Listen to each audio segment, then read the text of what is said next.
കുട്ടികളുടെ അമിതമായ ഗാഡ്ജറ്റ് ഉപയോഗം നിയന്ത്രിക്കാൻ രക്ഷിതാക്കൾക്ക് എന്തെല്ലാം കഴിയും എന്നതിനെക്കുറിച്ചായിരുന്നു നമ്മൾ ചർച്ച ചെയ്തുകൊണ്ടിരിക്കുന്നത്. അതിൽ ഏറ്റവും പ്രധാനപ്പെട്ട ഒരു ചോദ്യം എന്താണെന്ന് വെച്ചാൽ, മൊബൈൽ ഫോൺ ഉപയോഗിക്കരുത് എന്ന് പറയുമ്പോൾ കുട്ടികൾ പലപ്പോഴും തിരിച്ചു ചോദിക്കുന്ന ഒരു ചോദ്യമുണ്ട്, എന്നാൽ എൻ്റെ സമയം ഞാൻ എങ്ങനെ വിനിയോഗിക്കും എന്നുള്ളതാണ്.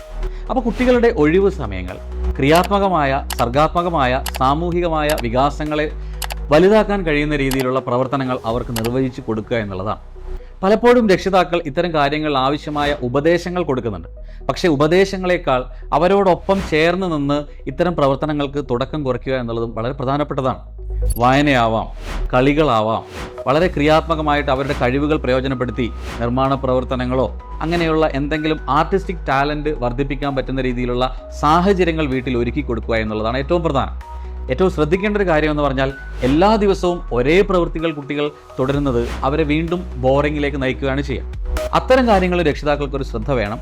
അത് ആഴ്ചകൾക്കനുസരിച്ച് പുതിയ പുതിയ പ്രവർത്തനങ്ങൾ കുട്ടികൾക്ക് പരിചയപ്പെടുത്തി കൊടുക്കാൻ കൂടി രക്ഷിതാക്കൾ ശ്രദ്ധാലുക്കളാവുക.